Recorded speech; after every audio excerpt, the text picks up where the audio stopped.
집이 있는데도 전세 대출을 받아도 될까요? 이 질문 하나가 대한민국 전세시장과 대출 제도를 바꿀 수 있는 정책 논쟁으로 번지고 있습니다. 이재명 대통령이 부동산 정책 국민 대토론회에서 이미 집을 가진 사람이 다른 곳에 전세를 얻는데 굳이 대출을 해줘야 하느냐는 취지의 발언을 내놓으면서 앞으로 유주택자와 다주택자의 전세 대출이 지금보다 훨씬 까다로워질 수 있다는 전망이 나오고 있습니다. 그런데 이번 논의에서 중요한 부분은 모든 전세 대출을 줄이겠다는 것이 아닙니다. 청년과 신혼부부, 생애 최초 전세 대출자처럼 필요한 사람에게는 지원을 집중하고 주택을 이미 보유한 사람이나 투자 목적으로 대출을 활용하는 수요는 제한하겠다는 방향이 제시됐기 때문입니다. 23일 열린 부동산 정책 국민 대토론회에서 이재명 대통령은 금융과 공급 정책의 큰 방향을 설명했습니다. 핵심은 대출은 조이고 공급은 공공주도로 속도를 높이겠다는 것입니다. 전세 대출에 대한 문제 제기도 큰 주목을 받았습니다. 이 대통령은 전세 대출과 보증이 확대되면서 갭투자의 자금줄이 되고 전세 사기 문제를 키운 측면이 있다고 지적했습니다. 집값의 상당 부분을 전세 가격이 차지하고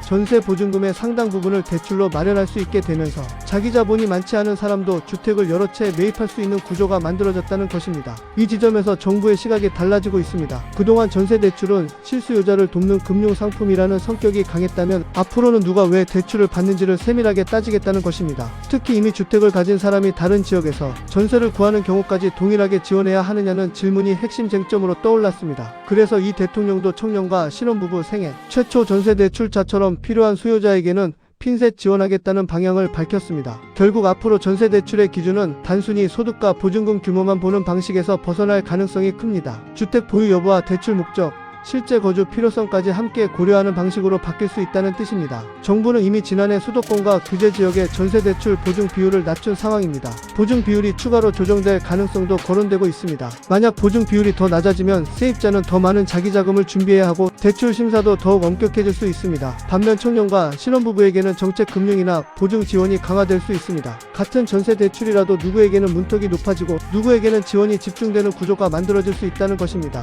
기존 대출자에게도 앞으로 바뀐 규제를 적용할 수 있다는 취지의 발언이 나오면서 소급 적용 논쟁까지 불붙었습니다. 대출 규제는 일반적으로 신규 대출을 중심으로 적용되지만 만기가 돌아오거나 대출을 갈아탈 때 새로운 조건을 적용하는 방식은 이미 일부 시행되고 있습니다. 이 대통령은 기존 대출자도 만기가 되면 새로운 대출 규제 조건에 맞춰야 하는 부분이 있다며 이런 방식이 광범위하게 적용되고 있는지 점검하라고 지시했습니다. 다만 정책 변화로 피해를 보는 실수요자에 대해서는 예외 조치가 필요하다는 점도 함께 언급됐습니다. 2년 전 실거주 목적으로 아파트를 분양받았지만 정책 변화로 잔금 대출이 막힌 입주 예정자의 사례가 소개되자 대통령은 정책을 믿고 계획을 세운 사람에게 갑작스럽게 불이익을 주는 것은 문제가 될 수 있다며 관계 부처 점검을 지시했습니다. 즉 앞으로의 방향은 무조건적인 대출 차단이라기보다 투기성 수요와 실수요를 세밀하게 나누겠다는 쪽에 가깝습니다. 그리고 정부가 대출을 조이는 대신 내놓은 카드는 공급 속도전입니다. 이 대통령은 3기 신도시를 포함해 이미 발표된 지역에 착공이 늦어지는 문제를 지적했습니다. 행정 절차가 너무 느리다면 규정을 바꾸고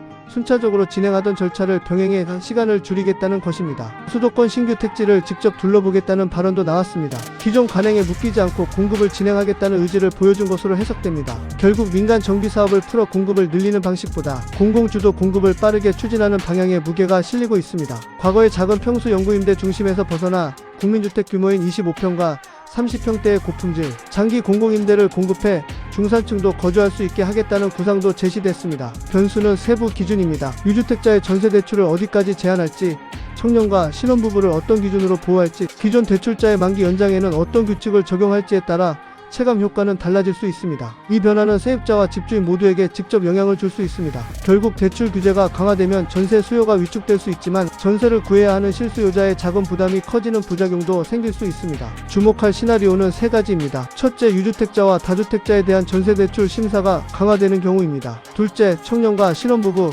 생애 최초 전세 수요자에게 별도 보증이나 정책 금융이 집중되는 경우입니다. 셋째, 기존 대출자들이 만기 연장이나 대환 과정에서 새로운 규제를 적용받는 범위가 넓어지는 경우입니다. 이 세 가지가 동시에 진행된다면 전세 대출 시장의 구조 자체가 달라질 수도 있습니다. 결국 이번 토론회에서 나온 메시지는 단순히 대출을 줄이겠다는 것이 아닙니다. 누구에게 돈을 빌려줄 것인지, 어떤 주거 수요를 보호할 것인지, 그리고 공급을 얼마나 빠르게 늘릴 것인지에 대한 정책 기준을 다시 짜겠다는 신호에 가깝습니다. 앞으로 실제 제도 변경이 발표되면 가장 먼저 확인해야 할 것은 대출 한도보다 대상 기준입니다. 집이 있는 사람과 없는 사람, 청년과 신혼부부, 생애 최초 수요자, 다주택자에게 어떤 차이가 생기는지가 핵심이 될 가능성이 큽니다. 결국 앞으로 부동산 시장의 가장 큰 변수는 집값 자체가 아니라 돈을 빌릴 수 있는 사람과 빌릴 수 없는 사람의 경계가 어디에 그어지느냐가 될 수 있습니다. 지금처럼 빠르게 변하는 부동산 정책과 경제 이슈를 계속 보고 싶다면 구독과 좋아요 부탁드립니다.